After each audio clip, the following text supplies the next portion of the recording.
वापस आता हूं दामोदर यादव जी के पास। आपका संपर्क टूट गया था यादव जी, और आप नरोत्तम मिश्रा को क्षत्रप नहीं मान रहे हैं, यहां तक हम आपको सुन पाए थे। पहले आप अपनी बात पूरी कीजिए। देखिए, नरोत्तम मिश्रा बहुत बड़े नेता मुझे नहीं लगता के हैं। अगर होते तो पिछला चुनाव 7,500 वोट से वो नहीं हारते। दूसरी बात, जब अभी पत्रकार साथी बोल रहे थे जाति का समीकरण, मैं आपको एक बार क्लियर कर दूं।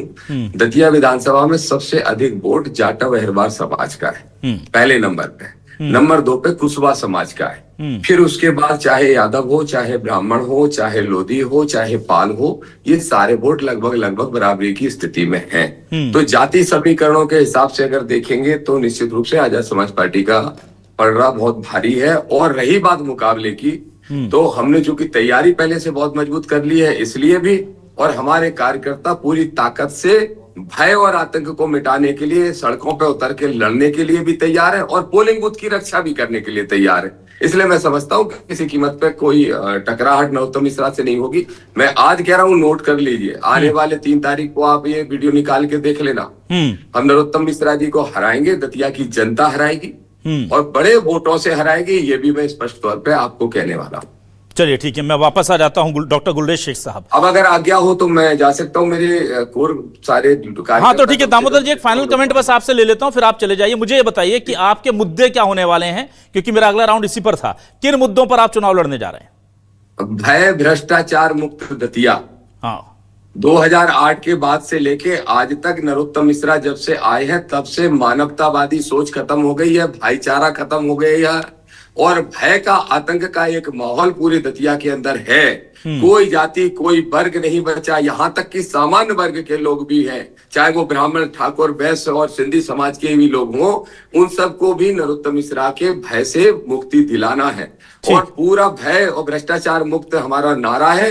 दूसरा, गांव, गरीब और किसान। और इसके साथ साथ एक और महत्वपूर्ण बात है, जो उड़ान भरता विकास की बात करते हैं, उड़ान भरता दतिया नरोत्तम मिश्रा बताते हैं, अस्पताल की बिल्डिंग बन गई लेकिन डॉक्टर नहीं है, एयरपोर्ट बन गया लेकिन हवाई जहाज नहीं उतरता है, स्कूल खुल गए लेकिन उनमें मास्टर नहीं है। इसके साथ साथ सबसे इंपॉर्टेंट बात, आज तक 18 साल में नरोत्तम मिश्रा ने इस दतिया को एक रोजगार के साधन का इंतजाम नहीं कराया। 1800 लोगों को भी रोजगार युवाओं को नहीं मिला है। डबल 4 डिग्रियां करके बेचारे ठेला लगाने के लिए मजबूर है। इन सारे मुद्दों पे हम चुनाव लड़ रहे हैं और हमें पूरा विश्वास है कि जनता हमें अवसर देगी। बहुत शुक्रिया दामोदर यादव जी हमारे साथ जुड़ने के लिए। दामोदर जी को प्लीज रिलीज कर दीजिए पीसीआर। और मैं जल्दी से आ जाता हूं डॉक्टर गुलरेज शेख साहब, आपसे भी यही सवाल लूंगा, आप किन मुद्दों को लेकर जाएंगे डॉक्टर गुलरेज? क्योंकि देखिए, आप पिछला चुनाव लड़े थे, पूरी दमदारी से लड़े थे, हर तरफ बीजेपी की बयार चल रही थी और नरोत्तम मिश्रा जैसा सबसे नंबर 2 कद्दावर नेता, मंत्री, गृह मंत्री, वो चुनाव हार गया था। तो इस बार ऐसा क्या बदलाव कर करके आप जा रहे हैं जनता के बीच में? ऐसा क्या कर दिया है बीजेपी ने पिछले 2-2.5 सालों में कि इस बार जनता आपको चुनेगी?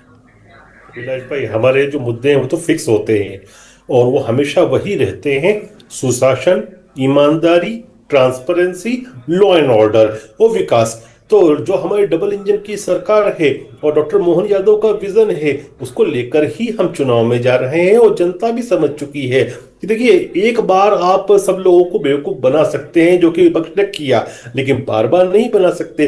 जनता समझ चुकी है कि विदाउट बीजेपी स्थितियां कैसी होती है, कितना क्राइम हुआ है दतिया में। ये दतिया के लोगों से पूछिए, वरिष्ठ पत्रकार महोदय से पूछिए, दतिया में विकास जो होना चाहिए था क्यों नहीं हुआ। गुलरेज शेख साहब, आपके इस आर्ग्यूमेंट को मैं इसलिए नकारता हूं कि अगर नरोत्तम मिश्रा जी के या बीजेपी के रहते क्राइम कंट्रोल होता और जनता संतुष्ट होती तो उनको हराती नहीं। वो भी ऐसे चुनाव है जहां पर आप बहुत बढ़िया से जीत करके आए।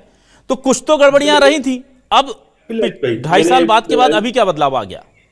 मैंने आपके प्रश्न के पीछे जो कहा था वही बात वापस से रिपीट कर रहा हूं। उसी में आपके प्रश्न का उत्तर है कि आप जो है वो एक बार तो सबको बेवकूफ बना सकते हैं, हर बार नहीं बना सकते। विपक्ष ने एक बार दतिया की आवाम को मूर्ख बनाया, लेकिन अब आवाम समझ चुकी है कि ये किस प्रकार से लोग हैं, ये कैसे नकली चेहरे लेकर सामने आते हैं और उन चेहरों के पीछे कितना काला चेहरा होता है, किस प्रकार से जनता की कमाई के ऊपर डाके डाले जाते हैं, किस प्रकार से क्राइम को बढ़ाया जाता है। और आप ये देखिए कि कांग्रेस की भी, आप जिसको निर्लज्जता कहते हैं, वो आप देखिए कि कांग्रेस के प्रवक्ता महोदय जो बात कर रहे हैं, इनके जो सिटिंग एमएलए था उसको जेल हुई है।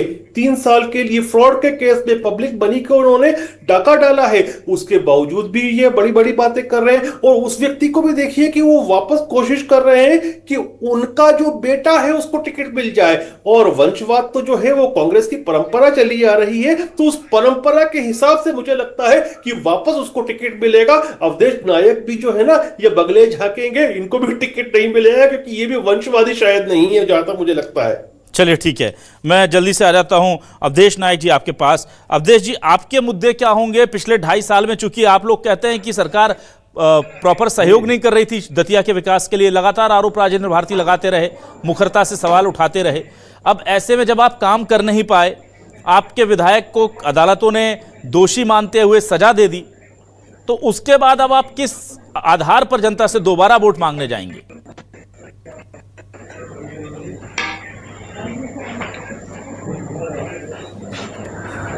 देखिए, दतिया की जो परिस्थितियां हैं उनमें 2023 के बाद आज तक कोई परिवर्तन नहीं आया।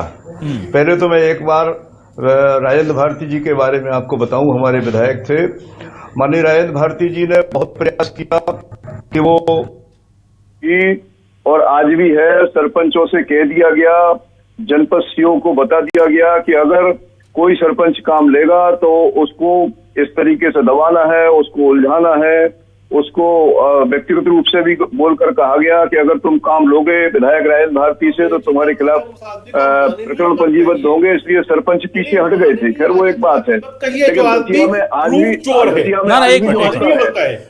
गुलेश जी ठीक है, अभी वो वहां से हुआ, अभी ऊपरी अदालतों का मामला बचा हुआ है और उनकी श्रद्धा है, बोलने दीजिए। आपके कई नेताओं को कांग्रेस बहुत गलत शब्दों से बुलाती है, जो वो कानूनी तौर पर रह चुके हैं। ना गुलेश शेख साहब, मैं आपको वही उदाहरण दे रहा हूं कि आपके बहुत वरिष्ठ नेताओं को कांग्रेस बहुत आपत्तिजनक शब्दों से बुलाती है, जो वो रह चुके हैं, हम उनको टोकते हैं। अब आप भी कह रहे हैं कि माननीय मत कहिए, ये इस तरह की चीजें नहीं। ये मैंने आपत्तिजनक शब्द नहीं यूज किया, मैंने कहा कि जो व्यक्ति को कोर्ट ने सजा दे दी, कोई बात नहीं, ठीक है, आप बोलिए अवधेश जी प्लीज।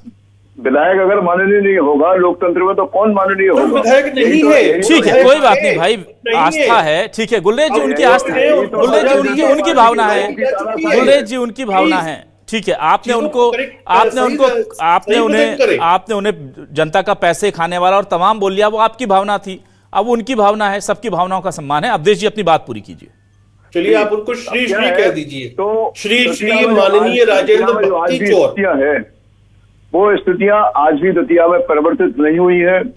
आज भी जैसी की तैसी स्थिति है जो 2020 के बाद जब नरोत्तम मिश्रा जी गृह मंत्री बने थे, और गृह मंत्री बनने के बाद उन्होंने जिस तरीके से दतिया की जनता को, जब नरोत्तम मिश्रा जी गृह मंत्री बने थे और गृह मंत्री बनने के बाद उन्होंने जिस तरीके से दतिया की जनता को दबाया, तो इसकी क्या है की बड़ी बातें होती थी, डींगे हाँकी जाती थी।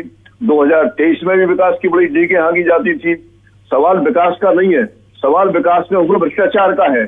सवाल इस बात का भी है कि अगर केवल विकास की बात करने से कोई चुनाव जीत जाए और उसमें भ्रष्टाचार की बजाय गुणवत्ता की जगह भ्रष्टाचार हो, जनता इसको भी देखती है। ठीक है। अंग्रेजों ने जो विकास के काम किए थे, हिंदुस्तान की जनता ने क्यों उसको भगाया? क्योंकि जनता आजादी चाहती थी। दतिया की जनता नरोत्तम मिश्रा के भय, आतंक, दबाव और तानाशाही से आजादी चाहती थी, इसलिए हराया है। और वो जैसा का तैसा मामला अभी भी है। आज भी पूरी हमारा जो मूल मुद्दा है वो यह है कि दतिया का आम आदमी, आम मतदाता, दतिया का प्रत्येक व्यक्ति, गांव गरीब किसान, झुग्गी झोपड़ी का इंसान, सारे के सारे लोग आजादी से रहे। अवधेश नायक जी, अगर आपके अलावा राजेंद्र भारती के बेटे को टिकट मिलता है या किसी और व्यक्ति को मिलता है, तो पिछली बार की तरह आप इस बार भी चुनाव में लगे रहेंगे? आपको मैंने बिल्कुल प्रारंभ में आपने पहली बार एक प्रश्न किया था, तभी मैंने इसका उत्तर दिया था कि बिल्कुल लगे रहेंगे। और किसी को भी टिकट मिले, राजेंद्र भारती के बेटे को मिले या अन्य किसी को भी मिले, और हम बिल्कुल लगे रहेंगे, कहीं कोई दिक्कत की बात नहीं है। क्योंकि हमारे यहाँ दतिया में जो मूल मुद्दा है वो मुद्दा है नरोत्तम मिश्रा को दतिया से बाहर करके और उनके यथास्थान डबरा वापस पहुंचाने का। और जैसा आपने कहा माननीय मुख्यमंत्री जी और पूरी भारतीय जनता पार्टी चाहती है, प्रवक्ता जी जो बोल रहे हैं इनको भी पता होगा, बोलेंगे नहीं, सारे लोग ये चाहते हैं कि नरोत्तम मिश्रा चुनाव हार जाए। भारतीय जनता पार्टी के लोग भी अंदर से सब साथ है और सब दतिया के हैं, इसलिए सारे लोग ये चाहते हैं कि नरोत्तम मिश्रा और बुरी तरह से चुनाव हारे, और हमें ठीक। भरोसा है कांग्रेस की ठीक है। एकजुटता के साथ हम रहेंगे, चुनाव हराएंगे। गुलरेज शेख साहब कुछ कहना चाह रहे थे, आप 10-15 सेकंड ले लीजिए, फिर मैं वाइंड अप करता हूं अजय जी के साथ। भाजपा से दुश्मनी के चलते कांग्रेस पार्टी इस स्तर तक गिर चुकी है कि अब वो अंग्रेजों की तारीफ कर रही है। वो कह रही है कि अंग्रेजों ने भी विकास किया था, जबकि भैया अंग्रेजों ने तो लूटा था हिंदुस्तान को। तो आप मतलब भाजपा के विरोध में किस हद तक नीचे जाएंगे ये दर्शाता है। चलिए ठीक है, मैं जल्दी से आ जाता हूं अजय वकील जी आपके पास। महत्वपूर्ण सवाल लेकर आता हूं जो मेरे सवाल का भी हिस्सा है। अजय वकील जी, यह भी माना जा रहा है कि नरोत्तम मिश्रा पिछले करीब 5-6 महीने से बहुत ज्यादा सक्रिय हैं।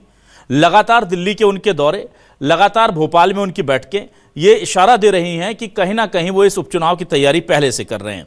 दूसरा, एक उनके चाहने वालों का बड़ा वर्ग ये भी कह रहा है कि नरोत्तम मिश्रा दरअसल विधायक के लिए नहीं लड़ने जा रहे हैं, अब वो सीधे मंत्री पद की तैयारी कर रहे हैं, क्योंकि वो यहां से विधायक बन के अगले रीशफलिंग में सीधे मंत्री बनेंगे। यह भी कहा जाता है कि अमित शाह के बहुत करीबी रहे हैं वो, और अमित शाह जी ने उनको कहा भी था कि आपके पुनर्वास की व्यवस्था कर दी जाएगी। इस तरह की बातें भी सियासी फिजाओं में घूम रही है। तो क्या आपको लगता है कि अगर नरोत्तम मिश्रा चुनाव लड़ते हैं और जीतते हैं, हालांकि ये हाइपोथेटिकल क्वेश्चन है, तो उसके बाद उनका मंत्री बनने का रास्ता बहुत आसान होगा? क्या ऐसा लगता है आपको? नहीं, इसकी कोई गारंटी नहीं है अभिलाष जी। अगर आप मोहन यादव मंत्रिमंडल की औसत उम्र देखेंगे तो करीब 31-32 जितने मंत्री हैं उनकी औसत आयु 57 साल है। और बीजेपी में जिस तरह से पीढ़ी परिवर्तन का दौर चल रहा है उस हिसाब से नरोत्तम मिश्रा उस गणित में फिट नहीं बैठते हैं। उनकी उम्र 66 साल हो चुकी है। तो सवाल यह है कि क्या ऐसे ओवर एज मंत्री हो जो बीजेपी के हिसाब से ओवर एज जो हैं, क्या उनको फिर से रीएस्टेब्लिश किया जाएगा, ये बड़ा सवाल है। और जिस तरह से बीजेपी के नए लोगों को आगे लाने की कोशिश चल रही है, नरोत्तम जी अपने हिसाब से मेहनत कर रहे हैं, वो अलग बात है, उनको उम्मीदें भी होंगी। लेकिन बीजेपी में चूंकि कई चौंकाने वाले फैसले होते हैं, तो कोई जरूरी नहीं है कि उनको 100% टिकट मिल ही जाए। अगर कोई ये तय हुआ है किसी नए चेहरे को आगे लाना है तो उसको भी दिया जा सकता है। क्या आपके मुताबिक या आपके जानकारी के मुताबिक, आपके अनुभव के मुताबिक बीजेपी के लिए आसान रास्ता कौन सा होगा? नरोत्तम मिश्रा जो जिनके ऊपर डेंट लग चुका है, बड़ा डेंट लग चुका है, गृह मंत्री रहते हुए आप चुनाव हार गए, विधानसभा नहीं जुटा पाए, जिनके ऊपर चुनावी मैनेजमेंट के मास्टर जैसे तमगे दिए जाते थे, चुनाव प्रबंधन कौशल में उनको माहिर माना जाता था, अपना चुनाव नहीं निकाल पाए। और मुझे वो तस्वीरें आज भी याद हैं अजय वकील जी कि जब वो मतदान केंद्र से काउंटिंग के बाद जा रहे थे तो कुछ लोगों ने, वहां की जनता ने उन पर पथराव तक कर दिया था। वो बड़ी मुश्किल से जान बचा करके भाग के निकले थे वहां से। तो मुझे बताइए, बीजेपी के लिए आसान रास्ता कौन सा होगा? फिर उसी चेहरे को सामने खड़ा करना जिसको लेकर पिछले चुनाव में असंतोष रहा है उनका, या फिर एक नया फ्रेश चेहरा उतार देना जिसके साथ कोई फैक्टर ऑफ इनकम्बेंसी ना हो और बीजेपी के संगठन की ताकत भी हो उसके साथ? भाई, मुझे लग रहा है कि दो चीजें हैं। एक तो नया चेहरा इसलिए भी कि जो बैगेज नरोत्तम मिश्रा के साथ में है वो उसके साथ नहीं रहेगा। दूसरी बात यह कि खुद मोहन यादव एक और अपना कॉम्पिटिटर खड़ा नहीं करना चाहेंगे, जो बहुत प्रैक्टिकल बात कर रहा हूं मैं। बिल्कुल बिल्कुल बिल्कुल। तो सवाल यह कि हो सकता है किसी नए चेहरे को टिकट दिया जाए। और तीसरी बात यह है कि मोहन यादव कोई दूसरा उपचुनाव हारना नहीं चाहेंगे। तो सवाल यह कि अगर नरोत्तम मिश्रा के खिलाफ वाकई में इतनी नाराजगी अभी भी है, और हालांकि कहते हैं कि उन्होंने काफी अपने क्षेत्र में मेहनत की और उस नाराजगी को दूर करने की कोशिश की है, लेकिन वो नाराजगी खत्म हो गई है, ये कहना तो बड़ा मुश्किल है। तो हो सकता है कि बीजेपी कोई रिस्क न ले उपचुनाव हारने का, क्योंकि इसका असर मोहन यादव की छवि पर पड़ने वाला है। एक तो वैसे ही उन पर अटैक हो रहे हैं, जमीन घोटाले में उनका नाम आया, तो इसलिए जो है वो कोई भी कदम अगला उठाएंगे तो बहुत सावधानी से उठाएंगे। वो नहीं चाहेंगे कि कोई एक और ब्लॉट उनके आगे उनके करियर में लगे। तो हो सकता है कि नरोत्तम मिश्रा दावेदार जरूर हैं, लेकिन इसकी बात की कोई गारंटी नहीं है कि पार्टी उनको टिकट दे ही देगी। ठीक है, तो बहुत शुक्रिया करूंगा मैं अजय वकील जी आपका। दामोदर यादव जी हमारे साथ जुड़े थे, उनका शुक्रिया। अवधेश नायक जी आपको भी बहुत शुक्रिया, और डॉक्टर गुलरेज शेख साहब आपको भी वक्त देने के लिए बहुत शुक्रिया। इस डिबेट का हिस्सा बनने के लिए तमाम दर्शकों का शुक्रिया। नमस्कार।